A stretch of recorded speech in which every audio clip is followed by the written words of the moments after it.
Bueno, Bueno, ¿qué tal, profe? ¿todo bien? Me saca un malabar Con frío, con lluvia, con piedra, con viento. con todo y sin micrófono. No sé qué le pasa a mi micrófono. Así que me conecté desde el celular.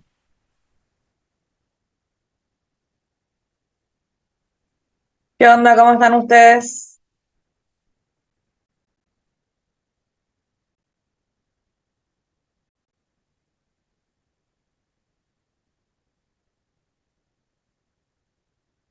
¿Ustedes también están sin micrófono?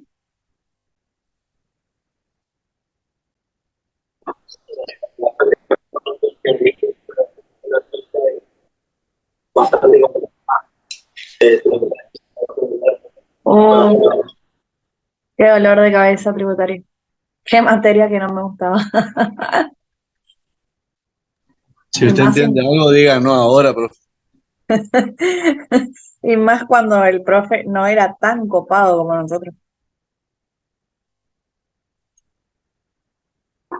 De todos lados. Así estudiaba tributario. ¿Quién es el profe ahí? ¿Piacho? ¿Quién está de profe? Ingrid Villarrubio es la profe sustituta, digamos. No, ni la conozco. Ni idea quién es. Yo que pensaba así. Ah, Dora Yala, sí. Pero ella no va a darle las clases.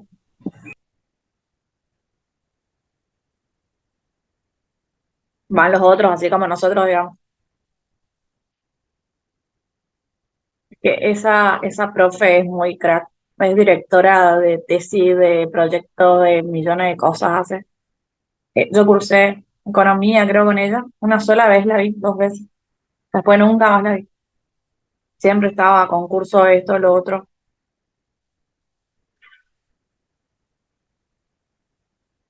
¿Qué tal se fueron la clase pasada con la info que les di? Con la clase. ¿Le van agarrando la mano a la estructura del escrito?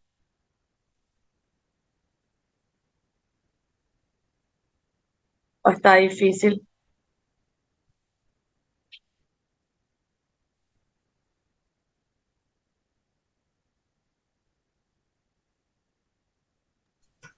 Práctica, profe, se entiende. Bueno, eh, bueno, perfecto.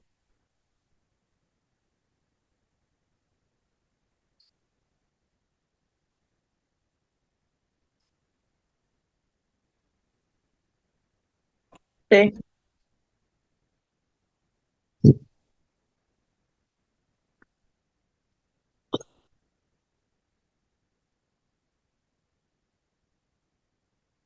¿Se acuerdan que yo les hablé de las circunscripciones y que les había mandado a hacer un trabajo del mapa de las circunscripciones? Que quedé en pedirlo en correo. No me olvidé, sino que no constituimos el correo y no activamos el aula virtual nomás para que ustedes suban.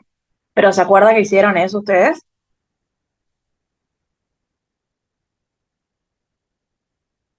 Bien.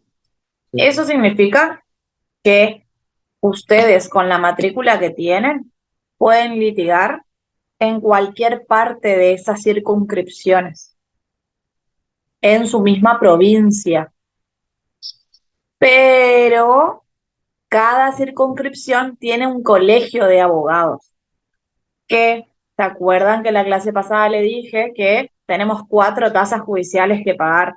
Y una de ellas se llama colegio. Ese colegio, ustedes, si están, tienen un caso, agarran un accidente de tránsito acá y vienen a litigar acá en Capital, su matrícula les habilita, pero que no pueden comprar el colegio de Goya, sino que tienen que comprar el colegio de acá, en el domicilio donde fue la situación, el acto, donde van a iniciar la demanda. Eso acá en Corrientes. Esa es la única diferencia que van a tener. Por ejemplo, yo tengo un caso en Goya. Yo no compro mi colegio de abogado acá. Yo tengo un número de teléfono que me comunico con los de la circunscripción número 2 de Goya. Ellos me brindan y me mandan un colegio, una tasa, me mandan a través del correo del celular, un PDF. Y me inscriben. Hay una lista en Goya donde te inscribís como abogado si sos de otro lugar para poder ejercer. Algo así es cuando es en otra circunscripción de la misma provincia. Pero si estamos en otra provincia, queremos litigar en otra provincia, si nosotros no estamos matriculados en esa provincia, no podemos litigar. ¿Se entiende? Necesitamos hacernos una nueva matrícula. Yo, por ejemplo, no puedo litigar en Chaco porque no tengo matrícula en Chaco. No puedo litigar en Misiones ni en Formosa. Por más que seamos todos del NEA, tengo que hacerme una matrícula en cada uno de ellos. Y lo que sucede cuando vos ya tenés tu primer matrícula acá vos pagás la base. Pero cuando te haces la segunda matrícula, por ejemplo, me quiero hacer la matrícula en Chaco, tengo que pagar como que si fueran 2 matrículas. Me sale el doble. Y si me hago la tercera, el triple. Y si pago la cuarta, 4 veces más lo que sale la primera. No es que con mi matrícula yo puedo litigar en todos lados. Sí, en todo Corrientes, pero no fuera de la provincia. ¿Va por ahí más o menos tu pregunta?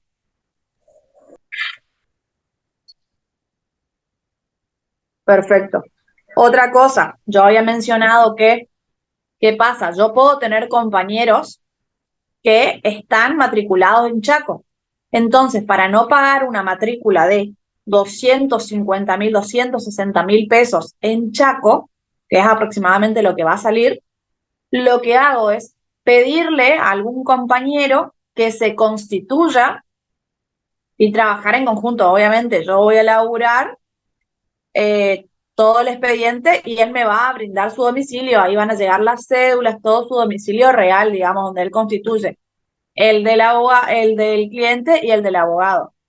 Va a constituir en el mismo lugar, digamos, donde está la causa, que es ponerle en este caso en Chaco. Pero yo, como abogada correntina, no voy a poder ser parte. Solamente va a litigar él, pero en el estudio vamos a trabajar en conjunto o puedo trabajar yo sola y él solamente firmar. ¿Se entiende? ¿Eso vale la matrícula, profe? La, ¿Mensual? la matrícula hoy actual, a ver, el news está 15, 17, ¿no era? Ah, 20.765,42. El título, la matrícula vale 10 yus. Eso sale hoy la matrícula. Así que cuando les quede poco, comiencen a juntar. Comiencen a juntar. Yo creo que en todo corriente va a salir lo mismo. Eh, no va a diferenciar por circunscripciones. Pero, profe, es por única vez, ¿no? Sí, sí, sí. La matrícula de acá hasta que te mueras o que te sancionen y te quiten tu matrícula, te suspendan la matrícula. Sí, y por eso le digo, después si te haces una segunda matrícula, son 2 veces, 3 veces, 4 veces lo que vale la primera. Ese es el porcentaje. carísimo, profe, entonces.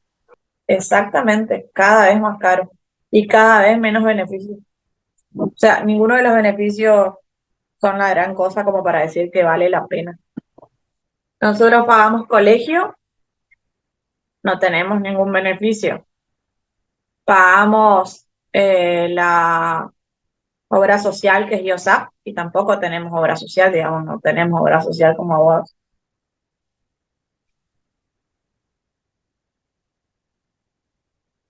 Es la verdad que el colmo del abogado es eso. No podemos hacer nada contra algo que no existe, o sea, pagamos algo que no existe. Una locura. son negocios para unos pocos. Los que juegan al fútbol pueden ocupar la cancha donde se juega, es la cancha de IOSAP, y tiene lugar, no sé, con parrillas, y en el verano tenés una pileta, que vos podés ir, pero si te querés ir con tu familia, toda tu familia tiene que pagar. Y creo que salía a 700 pesos la entrada, que si tenés hijos tenés que pagar por cada hijo, o sea, en otro sentido seguís, digamos, perdiendo. Y Más no que creo con... que haya en toda la provincia, profe, ¿no? Y allá en Chaco no sé qué hay. Perdón, en Goya no sé si tienen algún tipo de beneficio, no conozco el colegio de allá, pero no sé, acá, que supuestamente es la capital, no es que tenemos muchos beneficios. Algunos descuentos, no sé, 5% en una farmacia, 5% en una librería, 10% en X cosas, que no hacen la diferencia. Pero bueno, esa es la realidad. No sé qué otra pregunta tenían.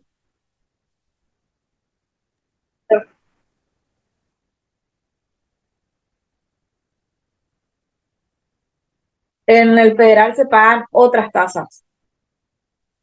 Y para la federal también te tenés que hacer una matrícula federal. Es aparte, no es la misma matrícula. Pero esa matrícula pagas solamente un sellado y tenés que hacerte unos trámites, pero pagas un sellado nomás, que no sé, hoy debe valer 2.000 pesos, creo, algo así.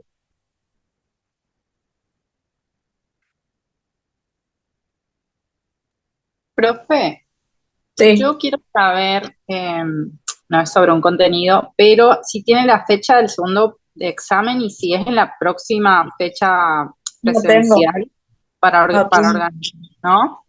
No tengo porque no tengo. ¿A usted ya le pasaron el cronograma después de las vacaciones? Sí, tenemos el cronograma. La próxima clase presencial es el 8 de junio. Por eso nomás, como faltan 2 semanas para mi organización nada más. Si no es ahí el próximo examen.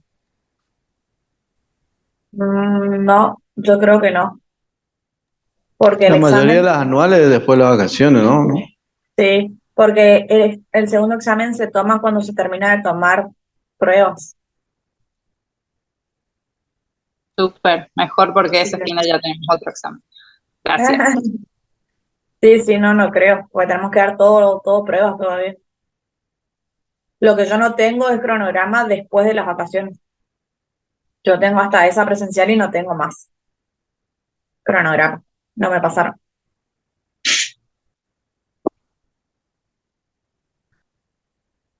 Bueno, sí, sí,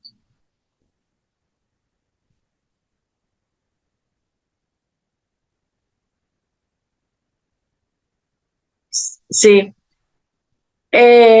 Hay veces que uno, por ejemplo, no constituye, no tiene el domicilio en ese lugar. Entonces, se solicita un domicilio para constituir y que llegue ahí.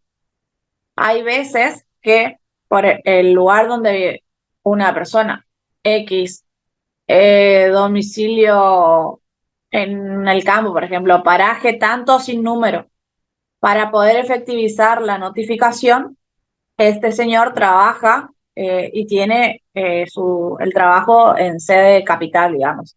Entonces, lo que se hace es, como se imposibilita la fehaciente notificación, que es en un paraje sin número, no tenés nada más que eso, que se le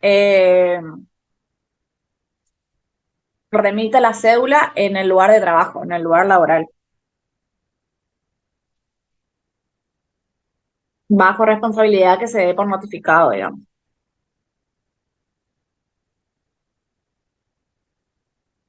De igual manera, a ver, no tengo acá el código, pero ¿ustedes tienen el código de Corrientes? El código, no sé dónde dejo. Procesal. Código procesal de Corrientes, sí. Fíjense en la parte de cédula que hay excepciones, solamente un par de excepciones que son taxativas, las cuales son notificación papel. Las demás son todas vía sistema, digamos, los días de notificaciones.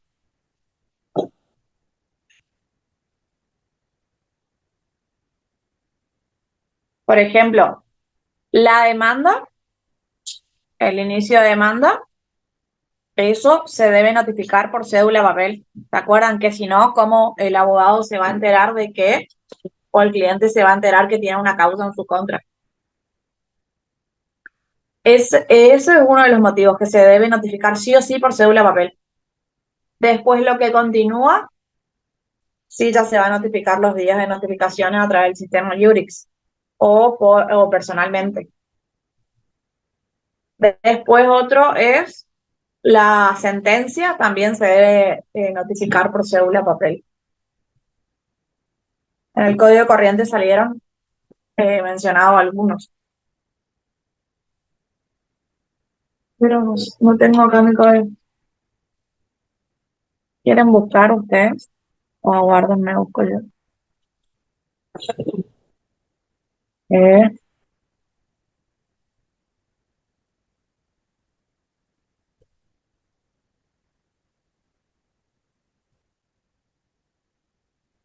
procesales.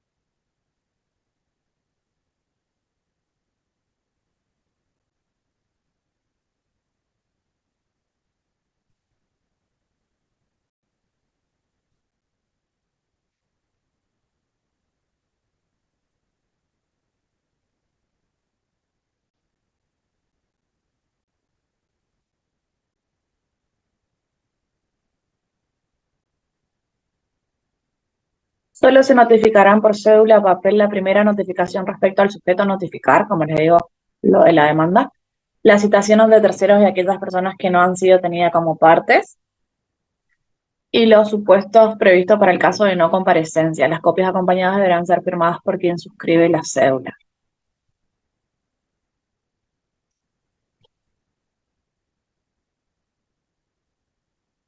Por notificación electrónica, artículo 108, es decir, por fórum o Iurix,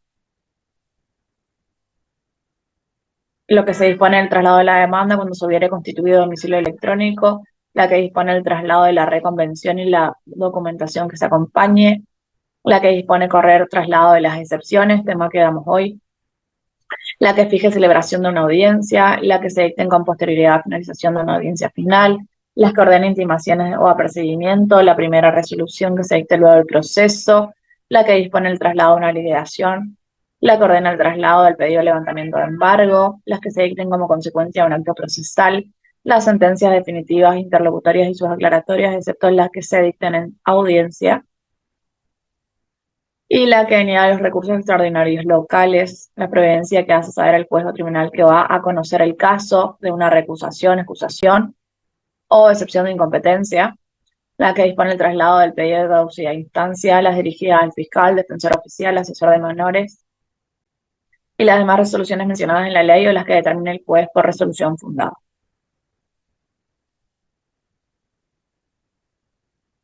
Entonces, artículo 108 son todas las notificaciones que se van a realizar de manera electrónica y las 109 las únicas que se realizan por cédula papel.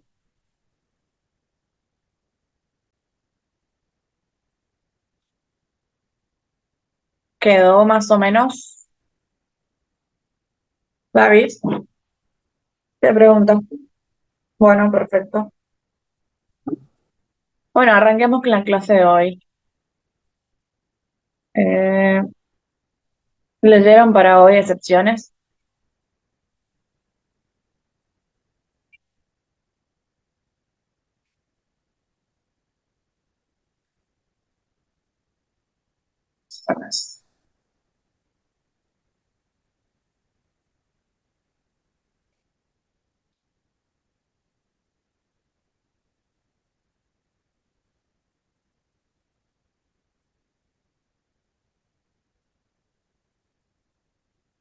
Esta es.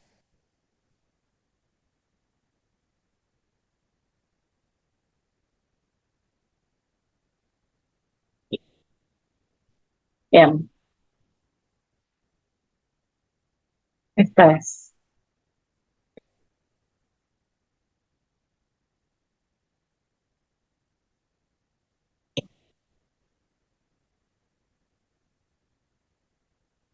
¿Qué son las excepciones? ¿Alguien puede decir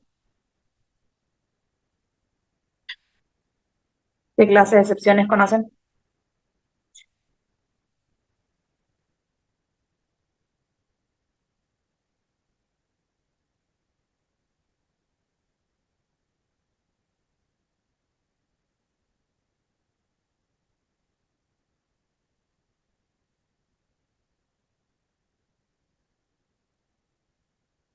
¿Leyeron o no leyeron para hoy?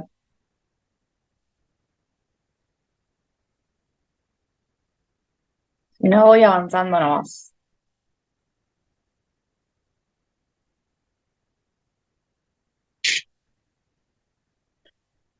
Hay que hacer una salvedad entre excepciones y defensas, pero sí va por ahí.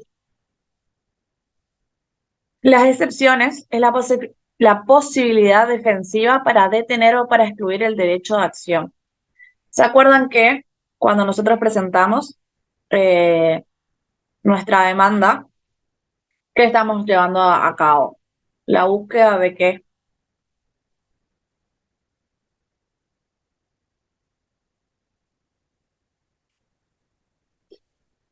¿Para qué presentamos una demanda?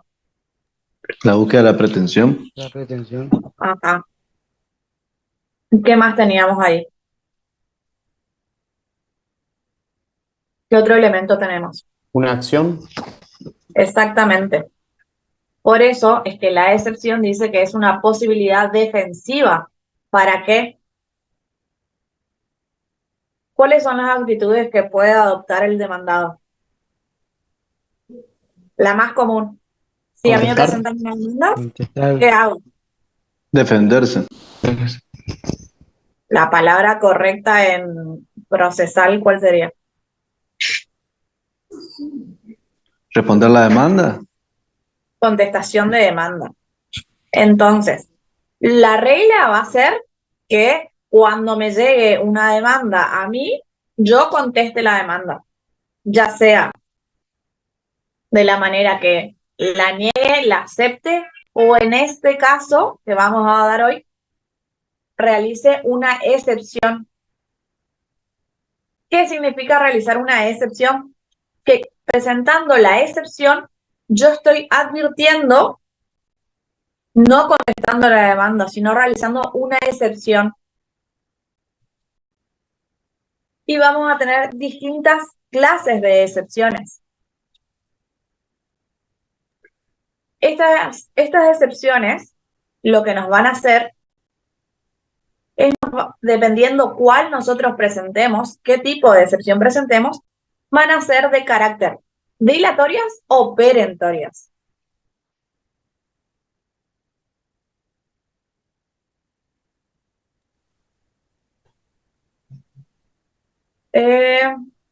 Artículo 347, ¿alguien puede leer?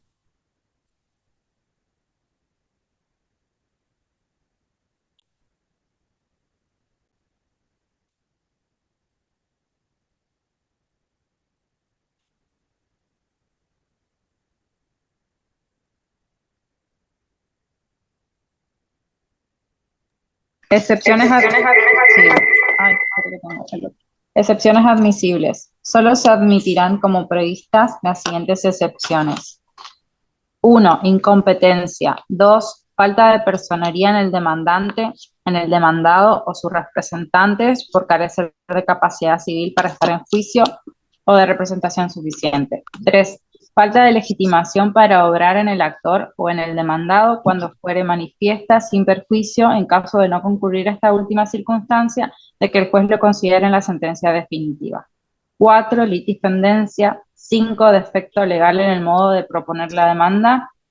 6. Cosa juzgada. Para que sea procedente esta excepción, el examen integral de las dos contiendas debe demostrar que se trata del mismo asunto sometido a decisión judicial o que por existir continencia, conexidad, accesoriedad o subsidiariedad, la sentencia firme ya ha resuelto lo que constituye la materia o la pretensión deducida en el nuevo juicio que se promueve.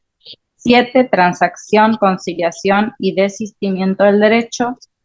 8. Las defensas temporarias que se consagran en las leyes generales, tales como el beneficio de inventario o el de exclusión o las previstas en los artículos 2486 y 3357 del Código Civil. La existencia de cosa juzgada o de litis pendencia podrá ser declarada de oficio en cualquier estado de la causa. Súper, gracias.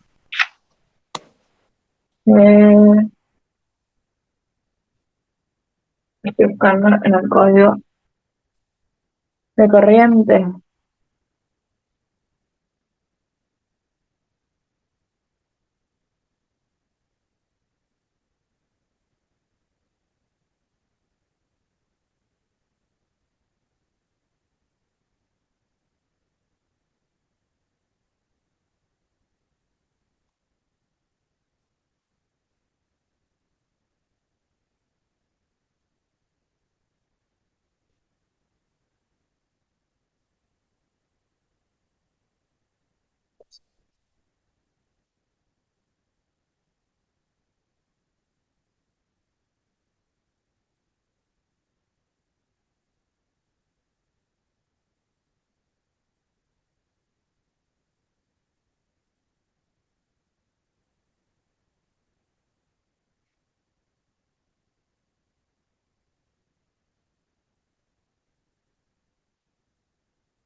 Bueno, ahora lo voy a buscar.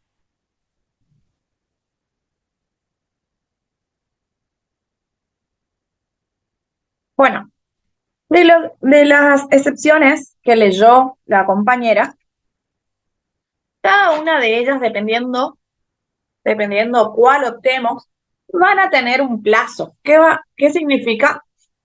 Que estas excepciones pueden tener dos opciones: o detenerlas temporalmente, que son las dilatorias, o van a perseguir la caducidad, es decir, que ese acto que nosotros estamos planteando, esa excepción que nosotros buscamos, se extinga, termine. Es decir, que las excepciones dilatorias lo que van a hacer detener por un tiempo el plazo. ¿Para qué? Para que no avance la demanda. Y las excepciones perentorias lo que van a hacer es que se termine la acción en ese momento que se presenta. Es decir, como dice el Power, a perpetuidad. Por más que lo subsanemos, que no se reanude de nuevo ese plazo. A diferencia de la dilatoria, que cuando subsanamos el impedimento que se presente, lo que va a hacer es suspender el plazo y una vez que se subsane, se reanude desde donde quedó. Y las perentorias diferentes, cuando se vuelve a presentar, el plazo va a comenzar desde cero. Entonces, tiene que quedar claro que en las dilatorias el plazo se va a suspender y se va a reanudar desde donde se quedó. Y las perentorias no se van a reanudar, sino que se concluye en el momento que se presenta y que se da lugar, obvio. Y si quiero presentar de nuevo, debo presentar y el plazo arranca a correr desde cero. Es decir, de nuevo.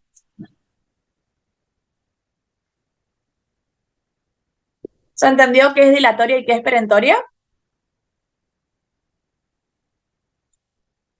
Sí, profe. Bueno, ahí la compañera ya había leído. ¿Cuáles son las clases ¿Excepciones buscó, profe, en el código o qué estaba buscando? en el código de corrientes? 448 puede ser. Excepción, oportunidad y trámite de excepción, efecto de la resolución que desestima la excepción completa. Ahora vamos a llegar a eso, sí, sí. Bueno, las clases de excepciones, como leyó la compañera, vamos a tener a la incompetencia, la falta de personería, el defecto legal en el modo de proponer la demanda.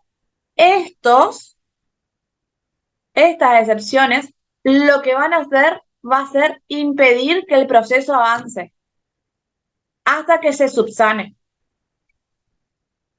Por ejemplo, ¿dónde vamos a encontrar la incompetencia? ¿Cuándo pasa una incompetencia?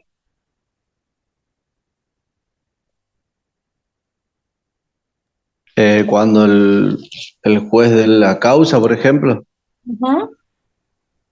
Exactamente. Ahí. La falta de personería, ¿se acuerdan que la clase pasada les había mencionado?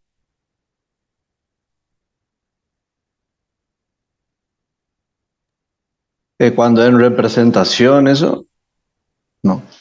La falta de personería, es decir, cuando actuamos en representación de otra persona que tiene la capacidad para hacerlo. Por ejemplo, me voy yo a pedir el divorcio a mis padres.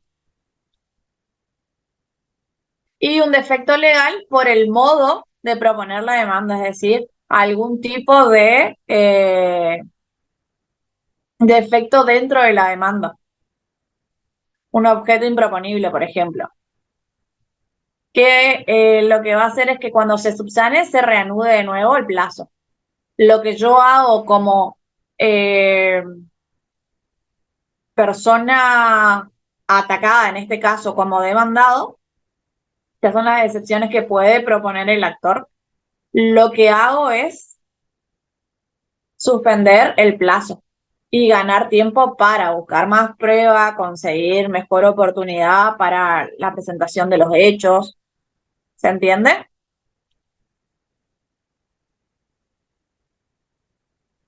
Dentro de las excepciones perentorias, que es como les dije recién, que impiden definitivamente entrar a juzgar sobre el mérito o desmérito de la pretensión. Es decir, como no se da lugar a lo que se está presentando, se debe comenzar de cero. Porque no hay acción, porque se ataca la acción para que no continúe esa demanda. Entonces, la deben volver a presentar. ¿Por qué? Porque hay un juzgamiento sobre la fundabilidad de la pretensión. Y por ese motivo es que se da, siempre que se haga lugar, uno puede presentar una excepción, pero puede ser o no dada lugar. Ahora vamos a ver cuándo es admitida y cuándo no. Entonces, lo que va a hacer en esta excepción perentoria es atacar a la pretensión, es decir, que esa acción deje de tener lugar.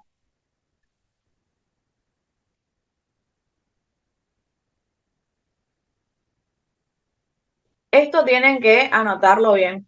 ¿Cuáles son las excepciones perentorias? Es decir, que van a dar por caducado la pretensión. La cosa juzgada, el desistimiento del derecho, la conciliación, la transacción, la prescripción liberatoria y la falta de legitimación para obrar. Estas excepciones son las que son perentorias, es decir, que una vez que se presenta esta excepción, se deja sin efecto lo que se presentó.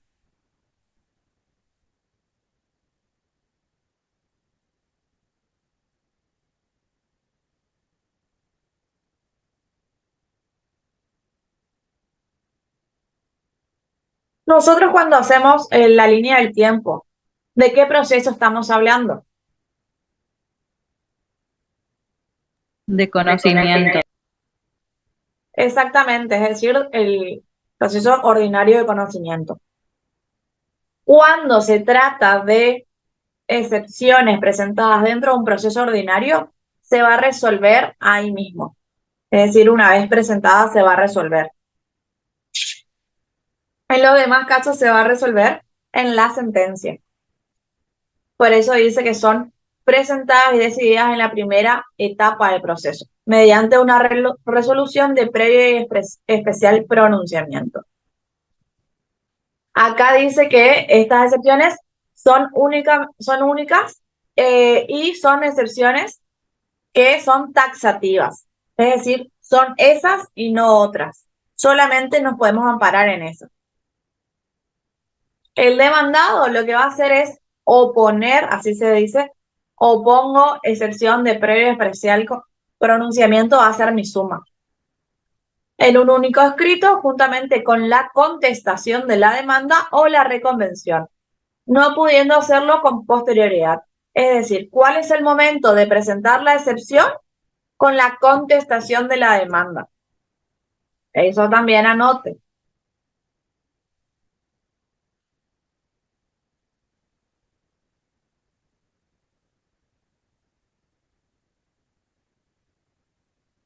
Ahí dice, salvo cuando se trate de personería, de aspecto legal o arraigo, la oposición de excepciones no suspende el plazo para contestar.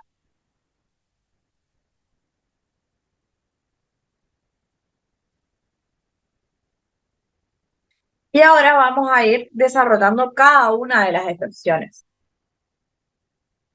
Como mencionó hoy el compañero anteriormente, la incompetencia constituye un presupuesto procesal y la falta de ella es un impedimento para la constitución regular del proceso. Es decir, que si presento mi demanda ante un juez incompetente, se da esta excepción que la habíamos estudiado con el nombre de la declinatoria. ¿Se dan cuenta cómo comenzamos a unir todos los temas que fuimos dando anteriormente? Eso es la incompetencia. ¿Qué va a ser la incompetencia? ¿Perentoria o dilatoria? Dilatoria. Dilatoria. Muy bien. Así tienen que ir estudiando para el examen porque se les puede preguntar cuáles de las excepciones son dilatorias y cuáles son perentorias. La segunda, la falta de personería. Es decir, que a través de esta excepción lo que hace es se delata la falta de capacidad procesal en el actor. Por ejemplo, si una persona judicialmente incapaz comparece por sí y no a través de su representante legal. O la ausente o defectuosa justificación de la representación invocada del actor, por ejemplo, quien se equivocó en la contestación del actor no acompañó con su primer escrito los documentos que justifican la personería.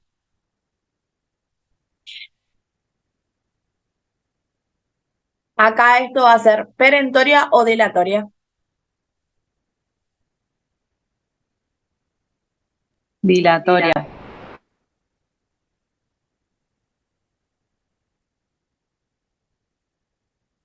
Luego tenemos la falta de legitimación para obrar. Y dice que es cuando hay una falta manifiesta de legitimación para obrar cuando el actor o el demandado no son las personas especialmente habilitadas por la ley para asumir tales calidades, con referencia a la materia concreta sobre el cual versa el proceso. En este caso, faltando la legitimación en la causa y siempre que de ello aparezca una manera manifiesta. Legitimación para obrar es dilatoria o perentoria.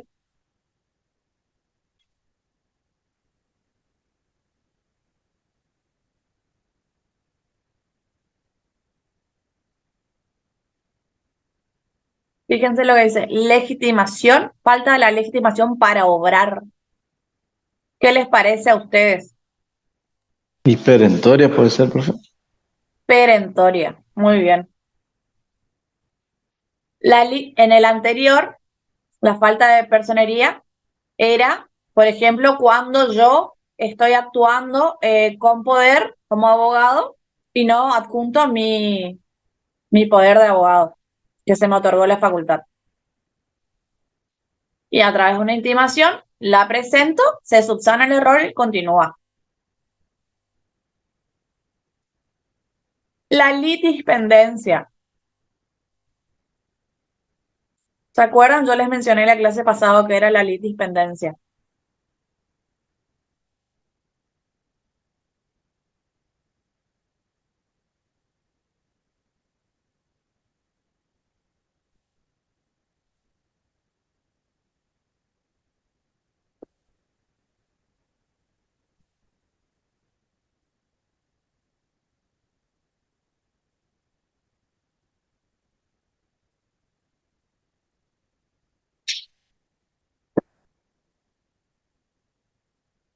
sea, como que hay otro proceso pendiente en caso de que exista otra demanda contra el...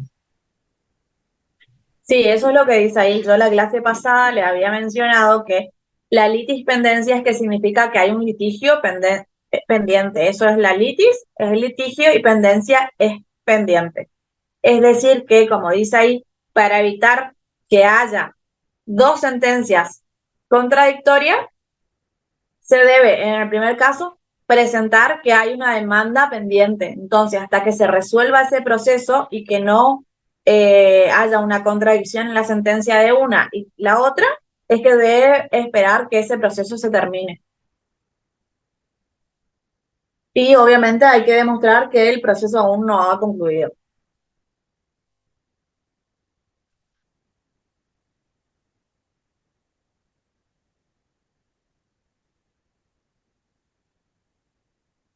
Defecto legal.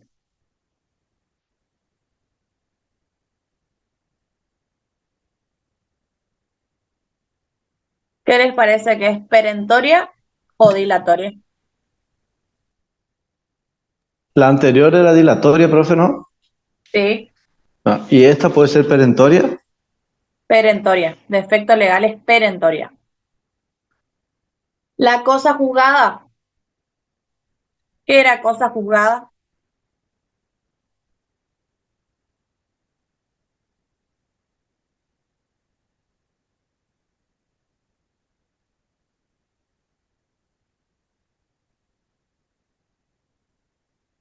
Cuando una sentencia adquiere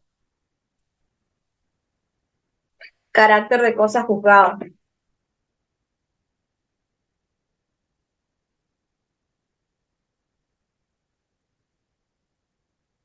Exactamente. Y en ese caso, ¿qué pasa cuando queda firme? ¿Qué consecuencias hay? Y ¿Qué no se efectos? puede, eh, y no se puede dar un nuevo pronunciamiento sobre la misma cosa, digamos. Perfecto, exactamente eso es.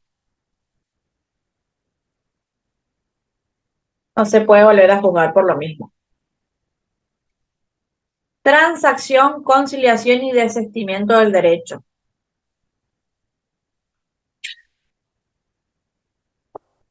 Estos tres los vamos a dar cuando veamos modos atípicos de terminación del proceso.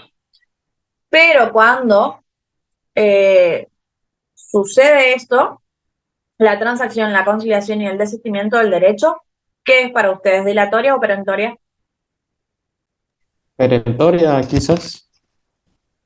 Perentoria. ¿Qué era la transacción?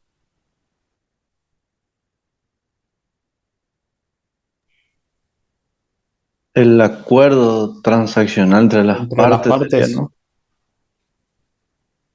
Vos le llegás a definir a Ferreira que la transacción es el acuerdo transaccional entre las partes y te pone un cero. No se va a enterar, pero sí estamos nosotros. Pero sí, es el acuerdo que se lleva adelante entre las partes y que se ponen justamente de acuerdo para la terminación del proceso y no ir a un proceso. Es decir, las partes se ponen de acuerdo de recibir X cosas para evitar de ese modo llevar a un proceso.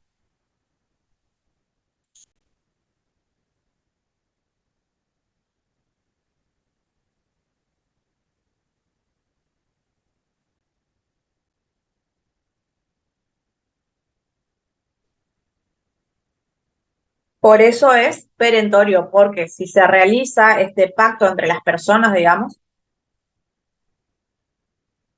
termina ahí el proceso. Lo mismo que con la conciliación y lo mismo si la parte desiste del derecho. Termina ahí el proceso. Entonces es, por ese motivo, perentoria.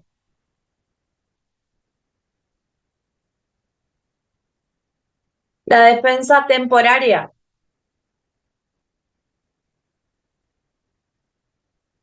Justo ahí dice que son defensas reguladas por las leyes sustanciales que no extinguen la acción sino que la difieren.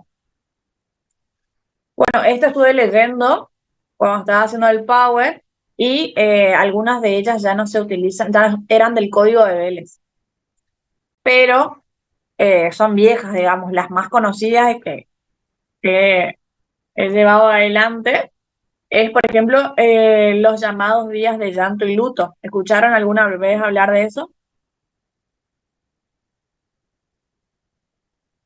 No, profe. ¿Los demás? No, pero en el libro de Miguel hace, hace referencia a eso. Sí, ¿y te acordás que decía que era? No, justamente no, no lo leí porque no preferí por los temas porque no entendía bien qué era. Bien. Eh, es como una costumbre, un respeto, una cuestión moral que cuando nosotros estamos, por ejemplo, en un sucesorio o atrás de una cosa litigiosa para el cobro, si los herederos son deudores, es decir, deudores porque deben compensar el pago de, de algún monto y de aquí a que se abra la declaración de herederos y demás, y quién tiene ganas o ánimos que mientras está llorando a alguien, estar ocupándose de una cuenta, de un pago. Esos son los llamados días de llanto y luto. Se da como mínimo 9 días a los futuros herederos para llorar, digamos, para arreglar sus cuestiones. Y esos días, digamos, le dan libre. Esos son los días de llanto y luto. Son los 9 días que se le dan a los herederos libres sin instar a la ejecución de los acreedores. Es decir, se va a frenar el proceso y se va a reanudar después de los 9 días. Entonces, ¿qué va a ser esa excepción? ¿Dilatoria o perentoria? ¿Dilatoria? ¿Sería dilatoria? Dilatoria. Dilatoria, profe. Bien, bien. Después, los últimos dos son el arraigo y la prescripción. El arraigo, tenemos que tener en cuenta que tiene por finalidad exigir al actor, es decir, a quien presentó la demanda, que carece de domicilio en Argentina, que otorgue una fianza real o personal, es decir, monetaria o que sea una fianza personal, es que otra persona responda por ella en caso que ella no lo haga, para garantizar el pago de los gastos y honorarios que se ocasionen a la parte demandada por motivos del proceso. Es decir, en caso que el actor llegase a perder, pierdo y me voy nomás. Total, no tengo domicilio ahí, no. Tengo que presentar una excepción de arraigo, yo como demandado, para que en caso de que el actor pierda, yo tenga acá a dónde cobrar, a quién cobrar. Porque si él no tiene un domicilio fijado en la República, no voy a poder cobrar mis honorarios. No voy a poder cobrar la causa en caso de que ganase el demandado. Y la prescripción en el Código Procesal, cuando nos habla de prescripción extintiva de la acción, como previo y especial pronunciamiento, si es de puro derecho. Si no, si es una prescripción de las cuales nosotros solemos estudiarlas aparte, el criterio del juez para resolver va a tener en cuenta las pruebas que se aporten. Y como yo les había dicho, las excepciones que planteamos nosotros acá son de un proceso ordinario de conocimiento. Es decir, que yo presento un escrito de contestación con la excepción y me tienen que responder si me dan lugar o no a esa excepción. En el caso que la prescripción no sea de puro derecho, lo que va a suceder es que se va a resolver la situación cuando se dicte la sentencia definitiva. Esta es la diferencia que tiene la prescripción con las demás excepciones, que si no es de puro derecho no se resuelve en el proceso mismo, sino cuando se dicte sentencia definitiva.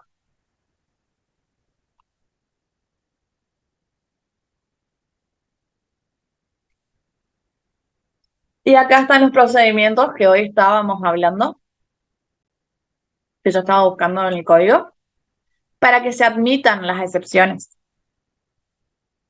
Dice, resulta exigible que el oponente demuestre la seriedad de su planteo desde el comienzo, acompañando desde el inicio los documentos que prueban las excepciones. Es decir, que si yo voy a plantear la falta de personería, debo indicar que no acompañó la documental pertinente. Solicito que se suspendan los plazos. Y ahí nos da el número de artículo, donde se encuentra la admisibilidad de las excepciones.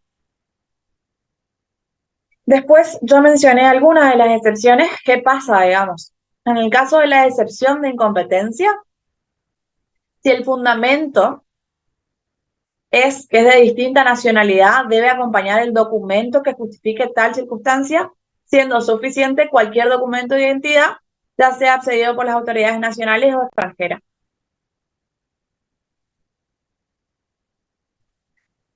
Cuando se trata de una litispendencia, no se va a dar curso, digamos, a este pedido de excepción si no se acompaña, como yo les dije hoy, el comprobante de que hay un litigio pendiente. Indicando, por ejemplo, yo presento una demanda por daños y perjuicios sobre un vecino que me chocó.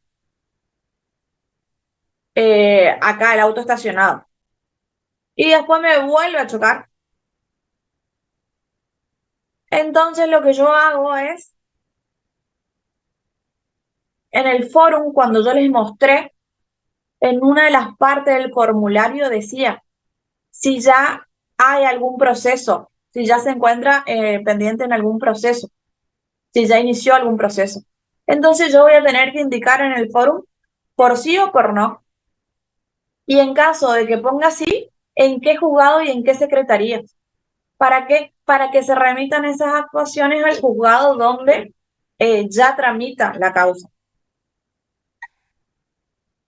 ¿Para qué? Para evitar que haya sentencias contradictorias.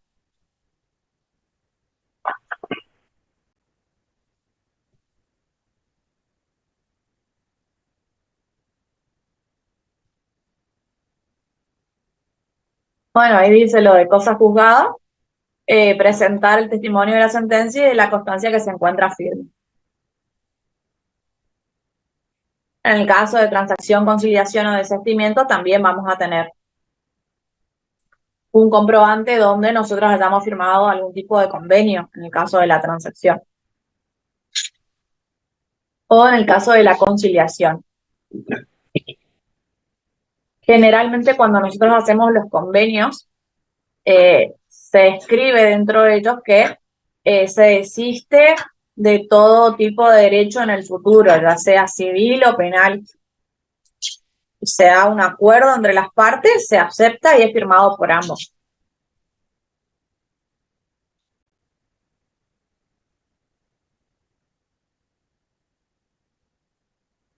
Bueno, esto un poco del procedimiento, pero ya les mencioné anteriormente. ¿Cuándo los vamos a presentar a las excepciones? Junto con la contestación de la demanda. ¿Qué era la reconvención?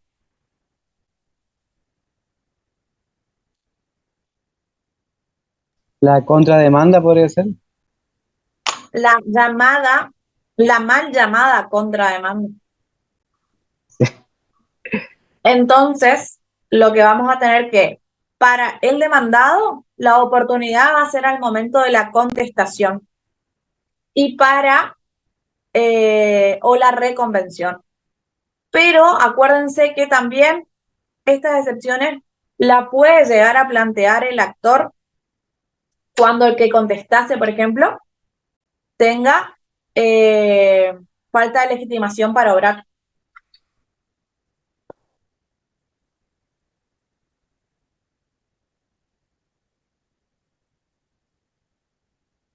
Y bueno, ahí también nos dice que debemos adjuntar con este escrito de la excepción todas las pruebas, digamos, que tengamos para demostrar esa excepción, dependiendo de cuál de ellas optemos o sea oportuna para el caso. Profe, Sí, usted dijo que la regla era la contestación de la demanda y sí. todas estas excepciones justamente es la excepción a la regla, ¿no? Entonces no es que son excluyentes. Digo porque usted está diciendo que se presentan en el mismo escrito. Claro. Y ahora ya les voy a mostrar las actitudes que puede adoptar el demandado y ahí vamos a ver si te voy a contestar esto que me estás consultando. Dale, dale, profe, gracias. Sí, sí. Yo les dije hoy, la regla a la presentación de la demanda va a ser lo normal y habitual que suele suceder, es la contestación de la demanda. Pero siempre tenemos excepciones. Y como arrancamos, en este caso es la excepción. No contesto demanda porque el que me está planteando la demanda entra dentro de alguna de las excepciones mencionadas. Entonces no hay una contestación de demanda, porque en la contestación de demanda yo puedo poner directamente contestar la demanda, negando todo y acreditando una excepción por falta de legitimación, por defecto legal, por algo que no sé, me quieran demandar 2 veces por lo mismo. Entonces, dependiendo del caso, vamos a tener las excepciones.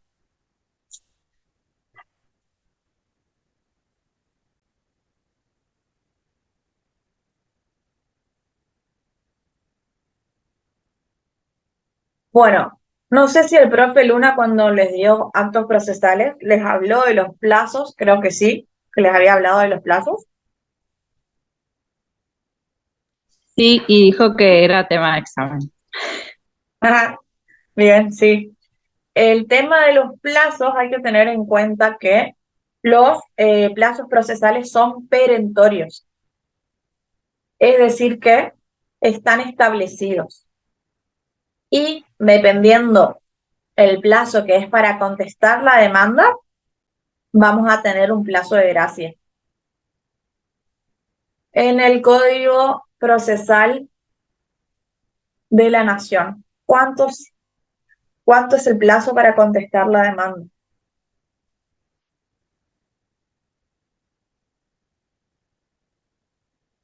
15 días. 15 días. Los demás que dicen,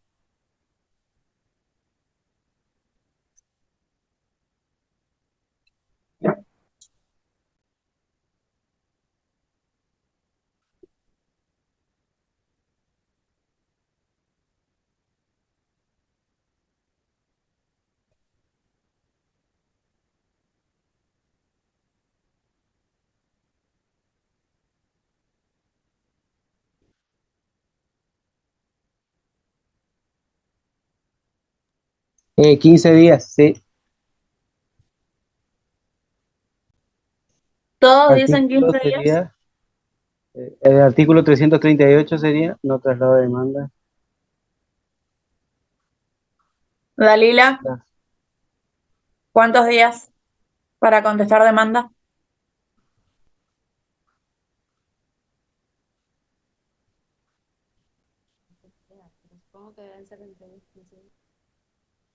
No escuché, che. ¿Me querés escribir? Escribí. Nicolás, ¿cuántos días para contestar demanda? 15 días. María, Sí, 15 días y 60, dice, cuando el demandado es el Estado. la segunda está bien. Gustavo, ¿qué decís vos? Y voy por 15 también. Yo, no, yo le digo la verdad, no recordaba. Justo estoy buscando por eso. Pero voy por 15 también.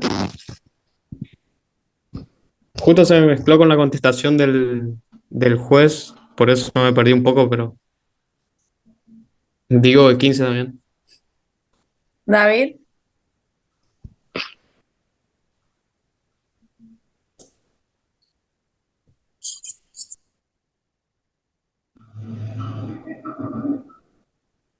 Romina. Pero acá en el artículo 355 dice contestación de demanda según lo que se establece en el Vos 338. ya contestaste ya. Bueno, está bien. El juez puede igual otorgar una prórroga, profe. No sé cuánto, Romina, pero Romina Pacheco.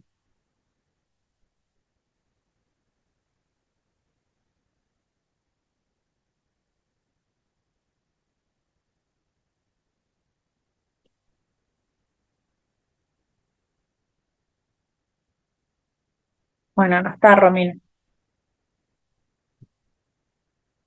Ah, ok, Romina. ¿Y cuántos días decís vos que es para contestar la demanda?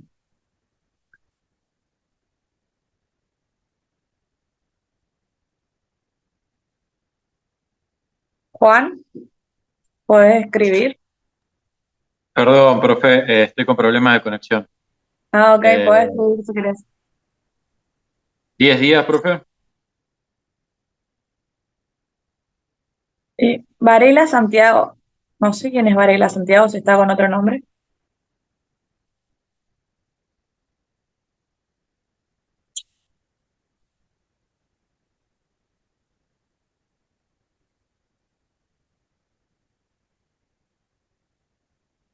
Todos dan 10 días, 15 días. Profesora, ¿Sí? por las dudas, para leer sobre la pregunta que usted está haciendo, ¿es por el Mejor. artículo 338 del código? Yo estoy preguntando cuánto es el plazo para contestar la demanda, nomás. Quiero saber si yo les mando una demanda a ustedes y ustedes el día 15 reciben la demanda, o sea, se acuerdan de ir al abogado o lo que fuera, ¿no tienen más chance? Ya perdieron ya. Si no contestaron dentro de los 15 días. Ah, el plazo de gracia, profe, de las 2 horas, ¿no? Las 2 horas siguientes al día número 16, de 7 a Muy 9. bien, exactamente. Lo importante y lo salvador que puede llegar a ser eso. Exactamente, eso tienen que tener en cuenta. Porque si les llegan a preguntar en el examen cuánto es el plazo para contestar la demanda y ustedes ponen 15, está incompleta su respuesta. Porque tienen que recordar que tienen las 2 primeras horas del día siguiente hábil y que todo se hace por foro. 2 de la mañana sería, profe, del día siguiente. Ay, no, a ver, vamos No, a a sacar ver. el plazo de gracia. A las 2 de la mañana me decís que el plazo de gracia. ¿Cómo sería, profe? A ver, no entiendo. O sea, me llega la No, notificación, empieza a quiero que correr el vos día siguiente. quiero que vos me expliques cómo sería una notificación a las 2 de la mañana o por qué se te dio a decir que era a las 2 de No, la 2 mañana. horas después, como dijo la compañera, no entendí. Por Vamos de eso nuevo. nomás dije lo primero que se me ocurrió en el momento, ¿no? Las 2 primeras horas Del del día día siguiente hábil. siguiente hábil. Horario, plazos, horarios y lugar de los actos procesales. Pregunta de examen. ¿Lugar de los actos procesales cuál es?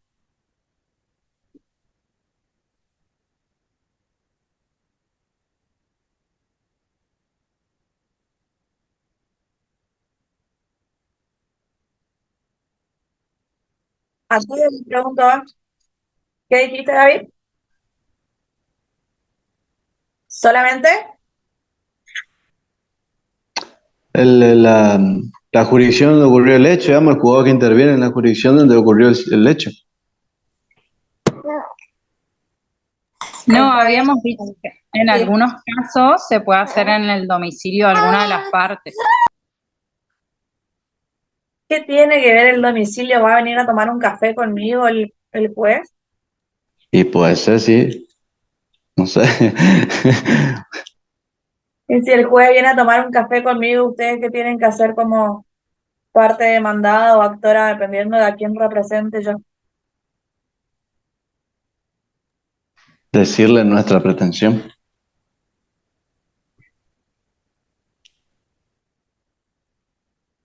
No es la vía. Si yo estoy tomando un café con el juez, ¿es una causal de qué? No, excepciones hay que poner. Recusación. Bien, Ezequiel. No le voy a contar las pretensiones Claro. al juez. No, porque- estábamos jodiendo, profe, por supuesto, pero no sé si en esta clase o en qué clase era que dijeron que uno puede saber mucho derecho, pero amigo el juez. Sí, Habíamos dado el ejemplo también de las inspecciones oculares, que ya no se llaman inspecciones oculares. Antes eran así, ahora habíamos dicho que está mal, no sé, no, ¿cómo no se son, llamaba? no viene solamente a través de los ojos, sino que a veces es a través de otro sentido, pero en esos casos esos actos pueden realizarse en otros lugares que difieran del... Fuera del juzgado. ¿Y cómo se llamaba? Inspección del lugar del hecho. Reconocimiento judicial. Exactamente, Juan, reconocimiento judicial. Bien, María, exactamente como dijo la compañera. Bien, ya está el lugar. Ahora, hora de los actos procesales.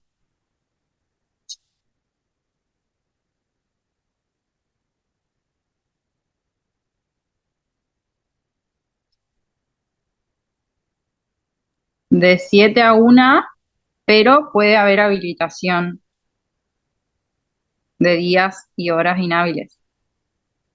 Bien. En Goya es de 7 a 1. Sí, profe. Bien.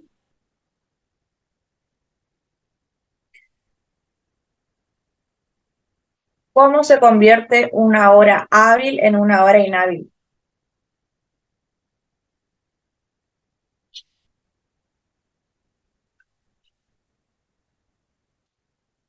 Si María dice que Durante la... el horario es de 7 a 1. De inhábil a hábil, profe. De hábil a inhábil. por ejemplo, si en la... No sé si está bien, la puesta del sol, por ejemplo, si hay que efectuar un acto de honor a la noche, no. Podría llegar a ser un Muy, ley no oficio, sé. pero algo Acá, más común. acá, por ejemplo, en Goya a veces declaran inhábiles un día que, por ejemplo, no hubo sistema en toda la mañana. Después sale por acuerdo, se declara inhábil, no sé, tal día para tal circunscripción.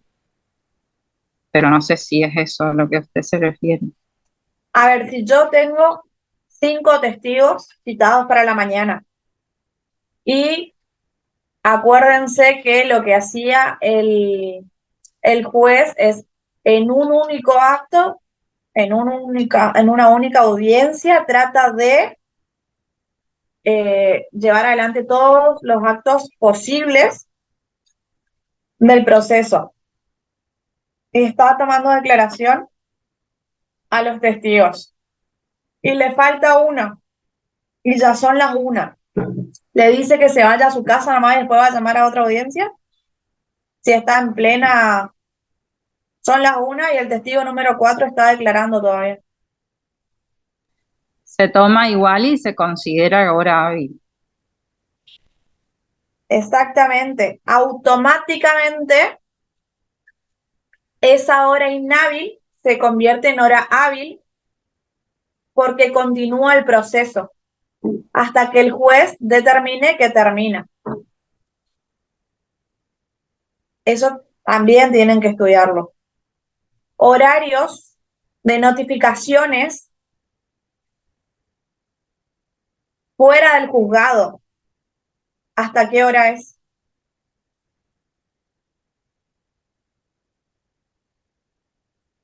Hasta las 19 horas. Wow. De 7 a 20. De 7 a 20 horas. Dentro del juzgado, de 7 a 1. Fuera del juzgado, hasta las 20 horas. Todo esto tenían que dar con el profe Luna, ¿dieron?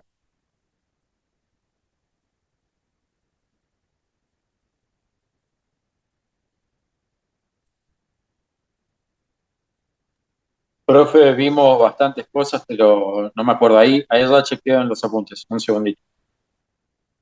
Bueno, para pasarme después, para saber que si están al tanto de lo que les estoy diciendo.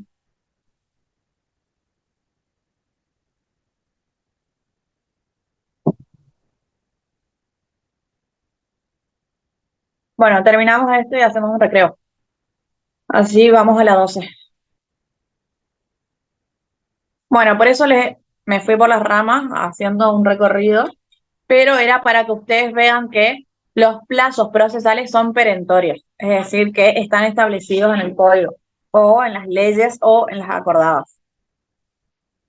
Una vez que ha vencido el plazo para responder el traslado, haya o no mediado respuesta al juez, de oficio se procede a dictar resolución y se va resolviendo la excepción si fuera de puro derecho, o bien disponiendo la producción de la prueba. Como les había mencionado, si la prescripción es de puro derecho, se resuelve en el proceso, en un proceso ordinario de conocimiento.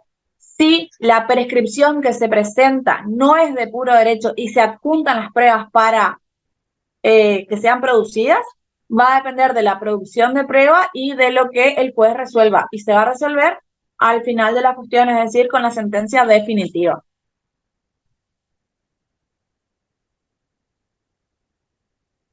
Algunos efectos de las excepciones. Las excepciones de falta de personería, defecto legal y arraigo suspenden el plazo para contestar la demanda. La de defecto legal, cuando prospera, tiene alcance de interrumpirlo. Y después nos dice que una vez firme la resolución que rechaza las excepciones, porque yo les había dicho que estas excepciones al ser planteadas pueden ser admitidas o rechazadas. Dependiendo de eso va a ser si se reanuda el plazo para la continuidad o si se le da lugar a la excepción y termina ahí. Dependiendo si se trata de una excepción dilatoria o perentoria.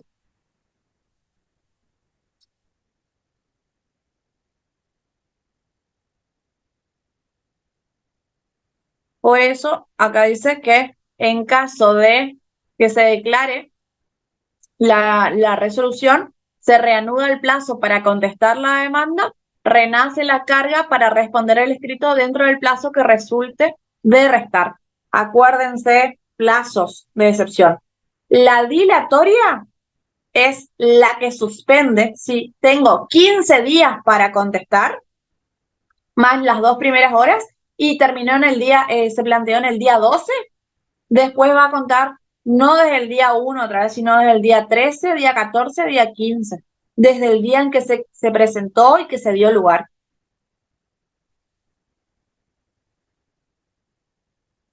Por eso dice que se tenía los días corriendo desde la notificación del traslado de la demanda hasta la interposición de la excepción.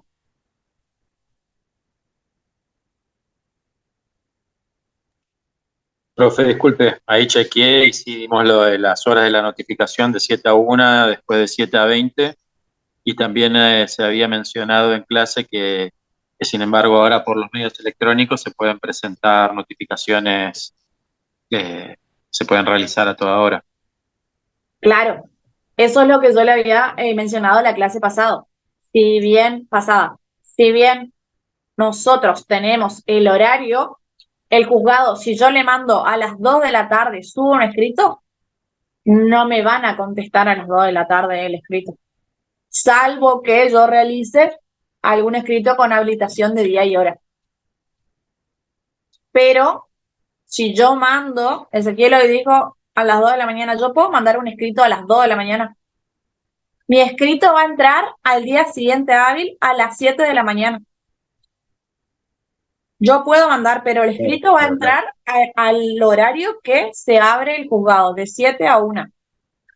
Si yo mando 13:01, mi escrito no va a entrar a las 13:01. Mi escrito va a entrar al otro día a las 7 de la mañana. Y al otro día a las 7 de la mañana me va a llegar a mí un correo donde me van a mandar el cargo. ¿Qué era el cargo? La anotación La confu- con fecha y hora. ¿Cómo? No escuché. No vendría a ser como el sello con la anotación de fecha y hora en que fue recibido. Exactamente. Es lo que a nosotros nos da la hora de ingreso de nuestro escrito. Bien, hacemos un recreo de 10 minutos, entonces después damos contestación.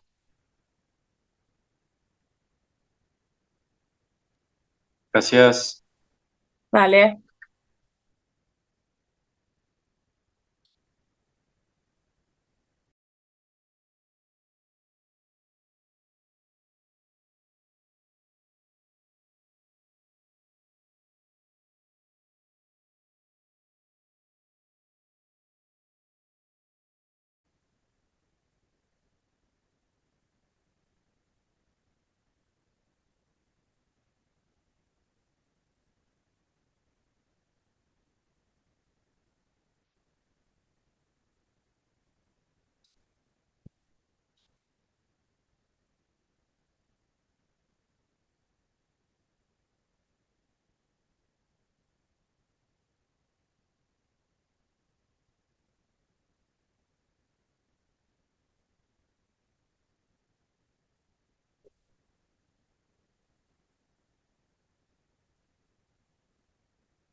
Ya voy.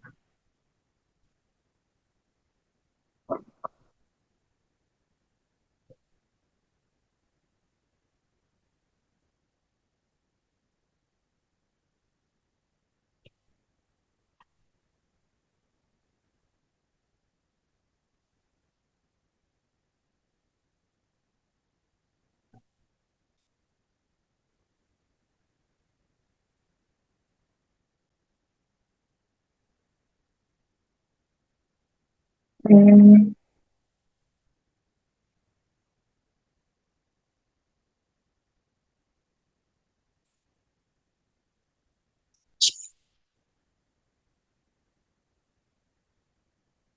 Bien, acá vamos a encontrar lo que hoy mencionaba María respecto a la contestación. Habíamos dicho que la contestación era la regla a la demanda, ¿no?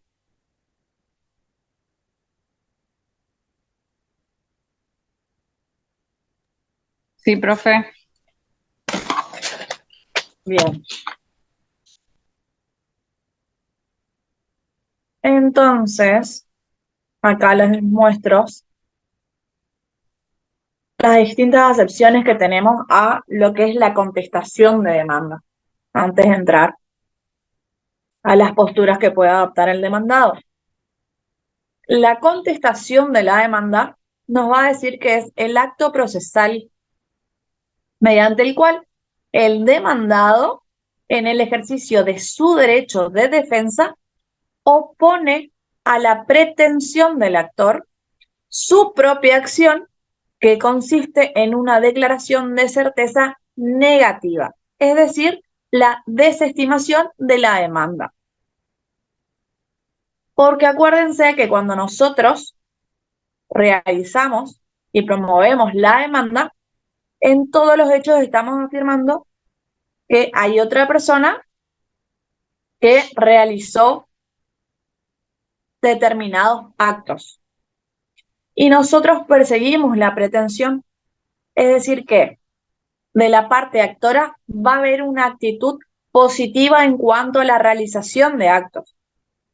Y la actitud que va a tomar el demandado, por eso dice ahí, es una certeza negativa. De un lado vamos a afirmar que sucedieron ciertos hechos y del otro lado la postura del demandado va a ser negar, pero vamos a ver que tenemos distintas aptitudes que puede tomar el demandado. En este caso, hablando de contestación de demanda, va a ser esta definición que estamos viendo ahora, que es un derecho que tiene el demandado en cuanto a su oportunidad para defenderse. Dentro de nuestro Código de Nación, hablábamos de 15 días para la contestación de la demanda, más las dos primeras horas del día siguiente hábil. Es decir, los 15 días más su plazo de gracia. En el Código de Corrientes, en el nuevo código, nos habla de 20 días. Creo que hoy estaban leyendo artículo 338 del Código de Corrientes. No, ese artículo era del Código de la Nación, profe. Ayer lo vi. Bueno, ahora les paso el número de Corrientes. O si alguien lo quiere buscar mientras. Un traslado de la notificación debe ser.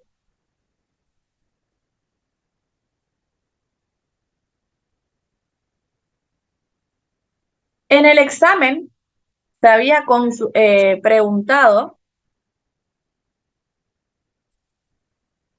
en el examen se había preguntado qué era la carga procesal, qué eran los deberes, y casi nadie había contestado. Creo que fue en el recu. En este caso, la actitud del demandado es una carga. Es una carga contestar la demanda. ¿Por qué? Porque en la medida que no ejercite su facultad defensiva, crea una presunción en su contra que le va a desfavorecer y darle al adversario un beneficio, porque va a estar de una manera admitiendo la razón por la cual el actor presentó la demanda. 443, profe. Lee. Artículo 443, el título. Traslado de la demanda. Presentar la demanda en la forma prescripta, el juez dará traslado de ella al demandado para que la conteste dentro de 20 días. Súper. Eso a tener en cuenta para ustedes que litigan en corriente, que es una modificación del código. Gracias. Bien. Ahora, Profe, vamos antes era de 15 también. ¿cómo? Sí. ¿Sí? Ah. Antes teníamos de 15 también. Esto es lo que mencionaba hoy María, que yo hablaba de la excepción. ¿Cuáles son las actitudes que puede asumir el demandado? Obviamente, por regla puede ser la de contestar la demanda, pero también puede ser la de no contestar la demanda y que el proceso avance sin él, y eventualmente, y sí o sí a pedido de parte, es decir, por parte de la actora, se realiza un escrito solicitando la declarada rebeldía. Que podemos encontrar, como estaba leyendo, en el artículo rebeldía en comparecencia del demandado, artículo 59.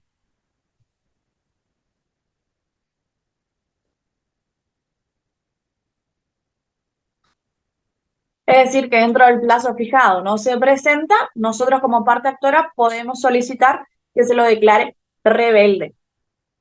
Va a depender del caso que se lleve adelante. El plazo se suspenda hasta que se salga una providencia por parte del juez estableciendo que se lo declare rebelde o no a la parte, o se lo tenga por, me decía,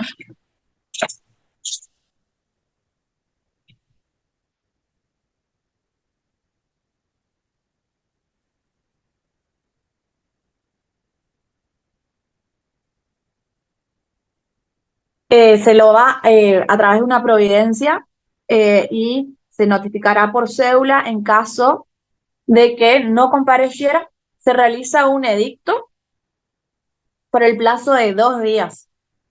O sea, se tratan de agotar todas las instancias para poder notificar a esa persona antes de declararlo rebelde.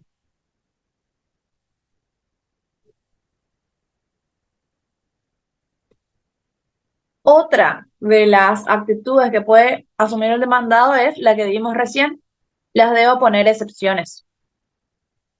La habitual, que podemos contestar la demanda, pero esa contestación puede ser total o solamente parcial. Es decir, que nosotros podemos contestar la demanda de acuerdo a la presentación que tenemos en forma total, es decir, negando absolutamente todos los hechos. O de una manera parcial diciendo, no, en realidad sí, vos me chocaste, pero no fue producto de mi mal accionar, sino porque otro vehículo a mí me envió. O sea, voy a dar mi parte de los hechos, pero voy a estar reconociendo que sí hubo un choque, que es por lo que me está demandando esta persona. Pero no fue una responsabilidad totalmente mía, sino que fue producto de un tercero. Por eso habla de que puede ser total o parcial. Otra de las actitudes de las que venimos mencionando es la de reconvenir, la mal llamada contrademanda o allanarse. ¿Escucharon alguna vez qué es allanarse?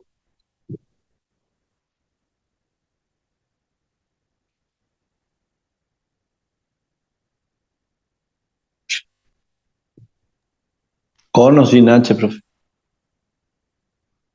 Sin H. ¿Tiene algo que ver con el allanamiento o no? No. No.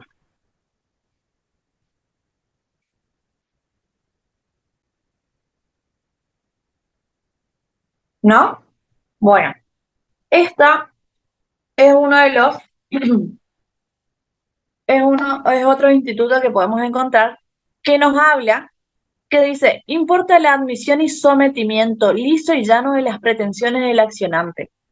Traducido, esto significa que a mí el actor me demanda por daño y perjuicio y me detalla todas sus pruebas, todos sus hechos, y lo que yo voy a hacer es admitir cada uno de los hechos que el actor propone en su demanda. Admito cada uno de los hechos y me hago responsable por el todo de la demanda. Lo que va a suceder ahí es que cuando hay un allanamiento por parte del demandado, no se configuran costas. Es decir, que no va a haber un pago por todo el proceso, por todas las... No hay, porque, a ver, ¿se acuerdan la línea del tiempo? Iniciamos con en este caso, con la presentación de la demanda. Y adjunto todas las pruebas en una etapa preparatoria. En este caso, el demandado, en vez de contestar la demanda y negar cada uno de todos los hechos y agregar sus pruebas para demostrar que no fue así como dice el actor, sino que es así como dice el demandado, lo que hace es admite su responsabilidad y termina ahí el proceso. entonces no conlleva todos los demás gastos del proceso y se pagan solamente los honorarios del abogado. Y ahí termina.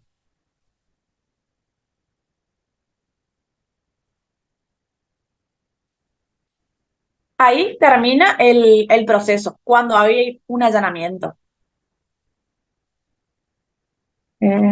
A ver.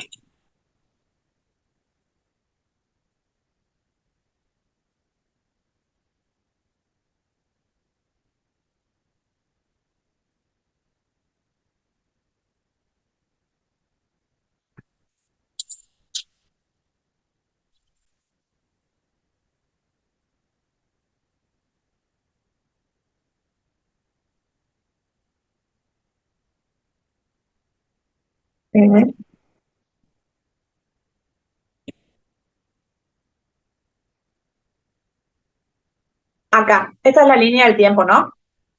Acá tendremos la demanda.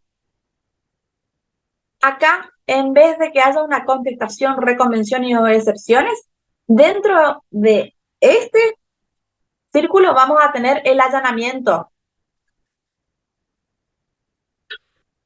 ¿Se entiende? Sí, profe.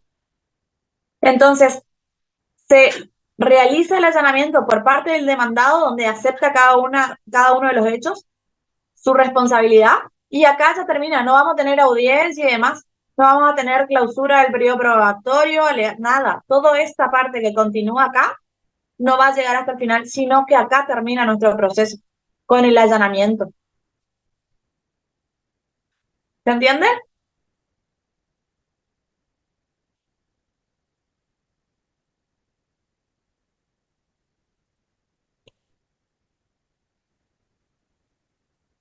Eso es allanarse.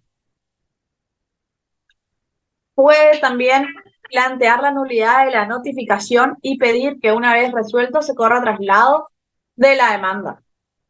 Eso es cuando no, a ver, dice, pedir la suspensión del plazo para contestar la demanda hasta en tanto nos acompañen las copias pertinentes. ¿Qué pasa si nuestro actor se olvida de adjuntar junto a la demanda las copias de la prueba documental? ¿Qué hago yo como demandado? ¿Le pido la nulidad?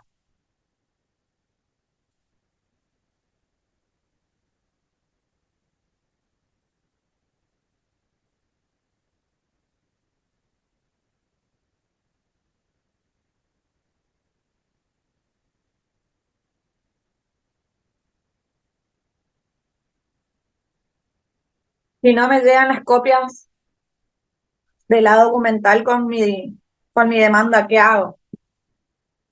¿Suspendo o pido la nulidad?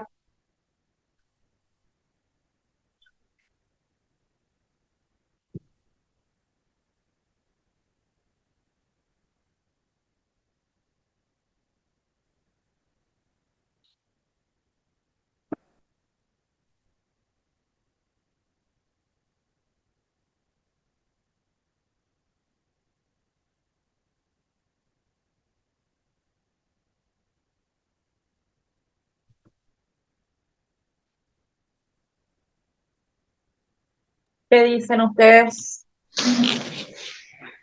No se podría, profe, suspender y al momento de contestar la demanda alegar la falta de esa documental respaldatoria, digamos, que hace a la evidencia que presentó la parte actora. ¿Y vos, como demandado, te vas a arriesgar a contestar sin saber qué pruebas tenés en tu contra? No le dio contestar diciendo si niego o acepto algo que sin evidencia, digo, contestar en el aspecto de decir que falta esa documental, digamos, no sé. Eso es un escrito que vas a solicitar, pero ¿qué vas a hacer? Sí, ¿Pedir nulidad o suspender? no, nulidad. Ah, Si vas a soy pedir el la de- nulidad directamente. y si soy el demandado, bueno, no sé. Y sí, pediría directamente la nulidad. Si corre, bueno, no sé. Quizá en el aspecto de liberarme, me refiero, profe, ¿me entiende? Pero No sé De pedir decirlo. se puede pedir, el tema es que te van a decir que no. Para mí la Hay que suspensión, probar. La clase pasada les dije que la falta de copias de documental, cuando les hablé de documental, no es causal de nulidad, sino de suspensión del plazo para la contestación. Es decir, que la falta de copias lo que hace es suspender el plazo hasta que se presenten las copias y se lleve adelante una nueva notificación para que sea una notificación fehaciente. ¿Cuántos años tengo para reclamar por daños y perjuicios?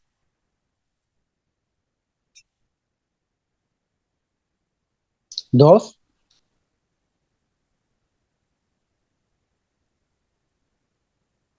Los demás que dicen,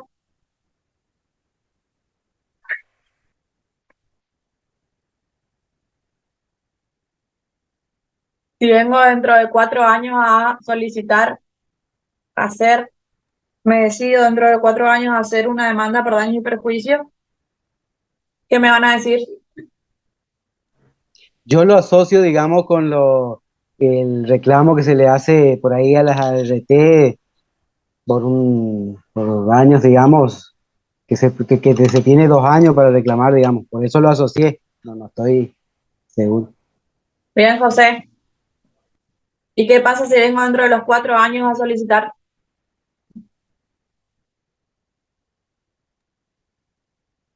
excepción de prescripción, Caducidad. o sea, Los años para demanda de daños y perjuicios de 3 años. Es una modificación, antes era de 2, ahora son 3. ¿Ven lo importante que es manejar los plazos? A partir del hecho, profe. Sí, Bien. 3 años.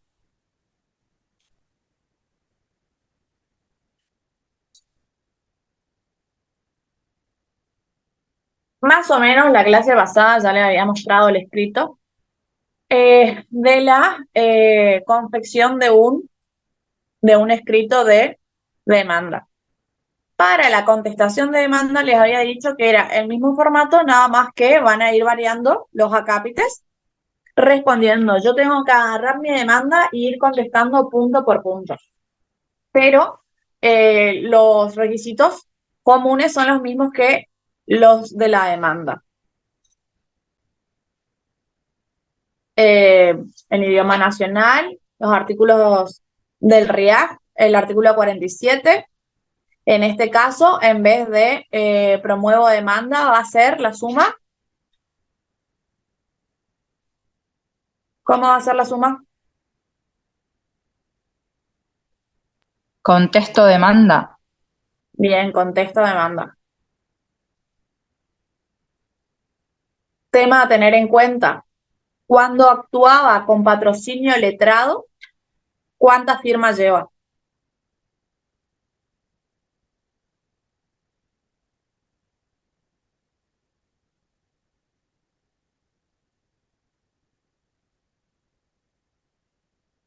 Patrocinio letrado. Profe, llevaba la del patrocinado y la del letrado. Muy bien. Esto también hay que estar recontra mil manejando porque todas las clases estamos hablando. Y si actuó con poder, ¿cuántas firmas lleva? Ahí está solo la del letrado. Bien. ¿Y cómo acredito?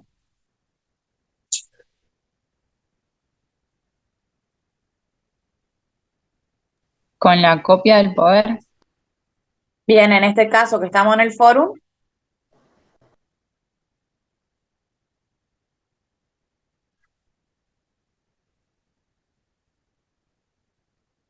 ¿qué haces con esa copia, María?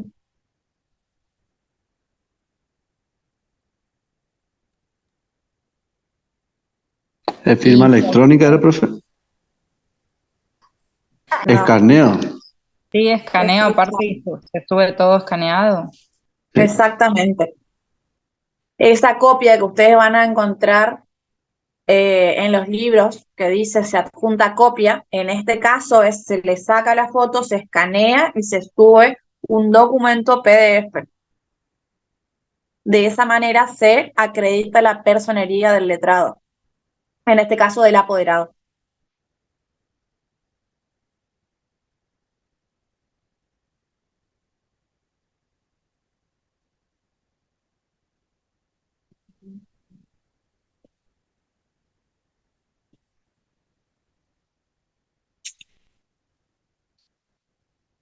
Acá les hice una estructura de lo que vendría a ser la contestación de la demanda. Acá tenemos, como les dije hoy, la suma, donde vamos a poner contesta demanda. El órgano a quien va dirigido, en este caso, señor juez. Y si estuviéramos en cámara, excelentísima cámara. Otra vez lo mismo, en este caso la presentación, el encabezado, van a estar los datos de quién suscribe el escrito y va a variar, por eso todas las clases les repito, si se trata de un escrito con poder o con patrocinio letrado. Si es la primera presentación de la demanda, dijimos que no va a tener ni carátula ni número de expediente. Pero cuando tengamos la contestación de la demanda, nos toque a nosotros contestar, ¿vamos a tener o no carátula?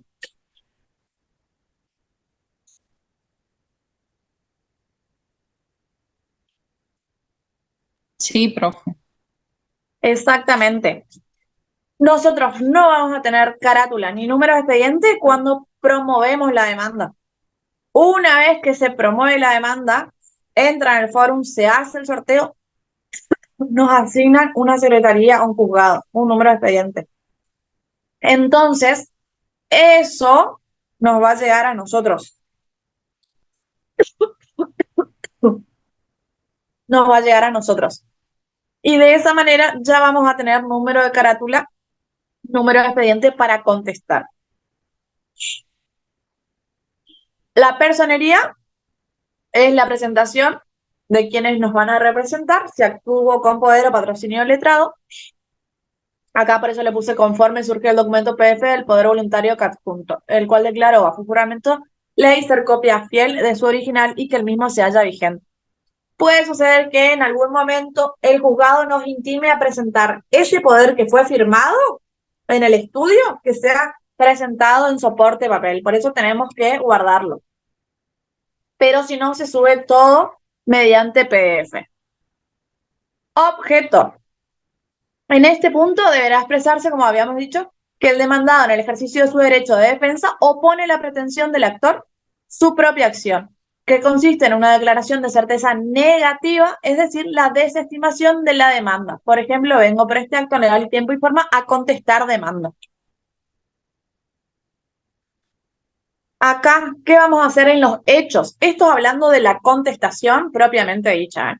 Después vimos las distintas actitudes que puede tomar. Así que va a depender del escrito que llevemos adelante, qué es lo que va a tener de contenido nuestro escrito.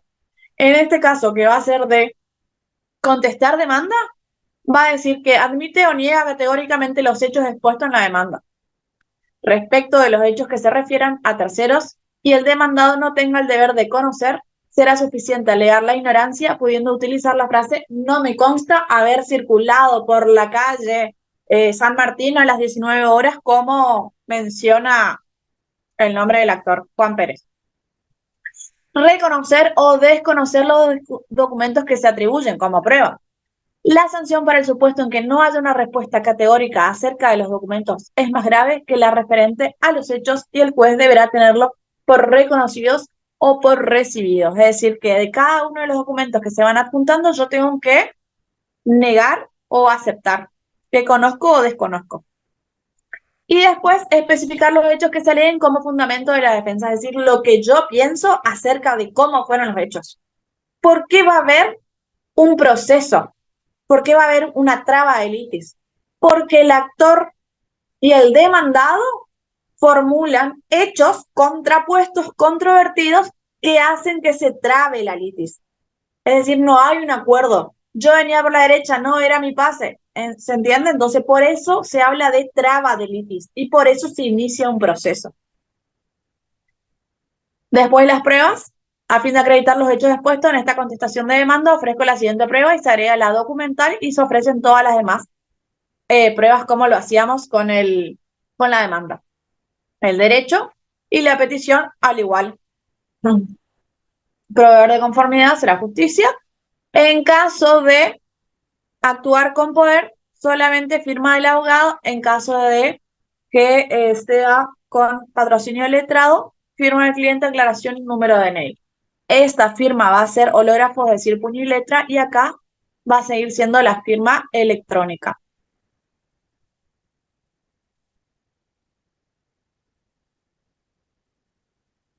Más o menos, ¿se entendió cómo va lo de contestación de demanda?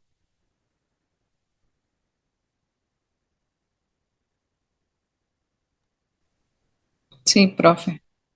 ¿Quieren preguntar algo antes que dé la última diapositiva?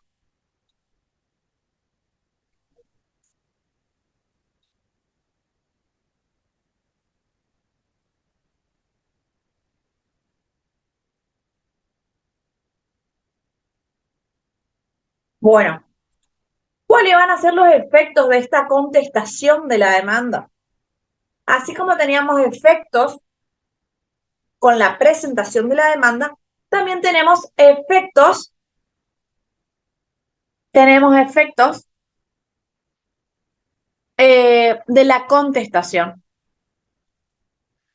En primer lugar, lo que va a hacer es que cierra la etapa introductoria de la instancia, debiéndose proceder como determina el artículo 359, es decir, para la llamada audiencia preliminar de esa famosa línea del tiempo que hablamos todo el tiempo, que tenemos la presentación de la demanda, la contestación de la demanda y una vez que se presentan las pruebas, se solicita que se fije audiencia para la llamada audiencia preliminar del artículo 360.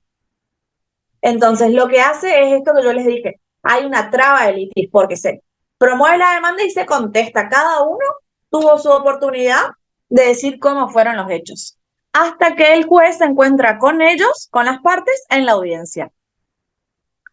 Fija la cuestión litigiosa. ¿Qué significa? Que el actor va a decir que su pretensión es la demanda por daños y perjuicios. Y el demandado va a decir que contesta por esos daños y perjuicios y va a decir, pero a mí también me causó, y puede formularse una reconvención. Que en realidad los hechos no fueron así, que fueron de la manera en que yo lo establezco. Por eso dice que ahí se va a fijar la cuestión litigiosa.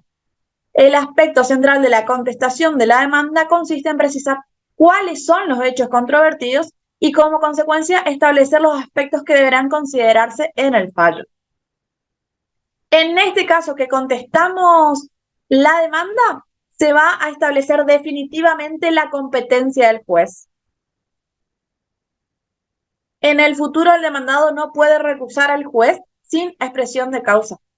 El que puede recusar sin expresión de causa en el primer escrito es el actor. Acá ya no puede. Otro efecto es que determina los hechos que deben ser probados y quién tiene la carga de la prueba. Ahora, cuando veamos el tema de prueba, vamos a ver quién es el responsable de probar, según la teoría de la prueba.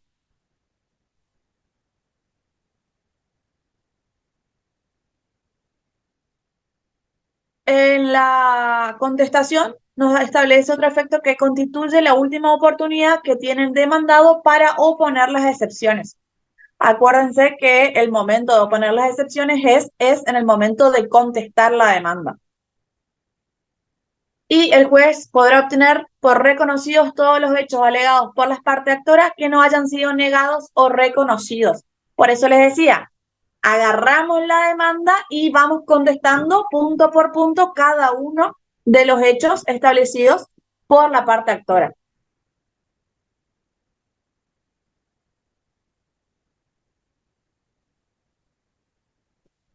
Entonces, por ese motivo es importante que yo vaya contestando la demanda punto por punto y no saltearme ninguno. Y recordar que por cada uno de los hechos que yo voy alegando que sucedieron, tengo que tener las pruebas que respalden lo que yo estoy diciendo, ya sea testigo, las pruebas de peritaje, lo que a mí me va sirviendo para contestar esa demanda.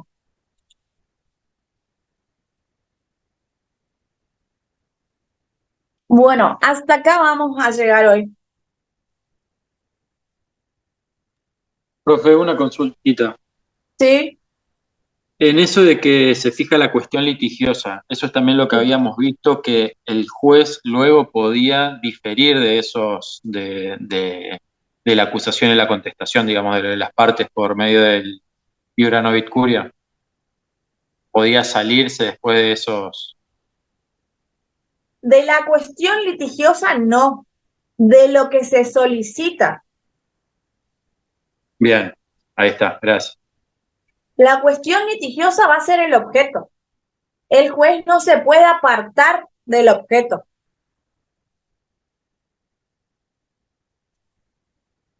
Iura novit curia era que el juez aplica el derecho y las partes los hechos. Lo que estábamos hablando en la clase anterior era del principio de congruencia e incongruencia, que el juez debe ser congruente con su sentencia, es decir, con lo que solicitan las partes al momento de fijar la sentencia, que no tiene que llegar a una sentencia menos ni más de lo que se pidió. Eso es lo que hablamos la clase pasada del principio de incongruencia. Sí, sí, sí.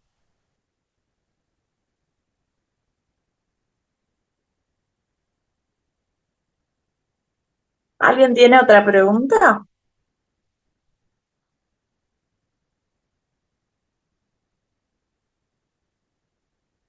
¿Se entendió esto de contestación de demanda?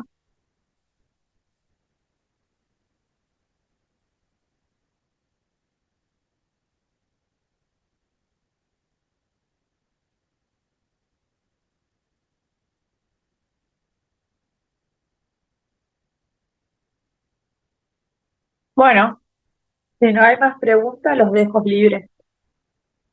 Y les mando esto de la bolilla número 12. Bárbaro, profe, gracias. Bueno, nos estamos viendo entonces. Gracias, profe.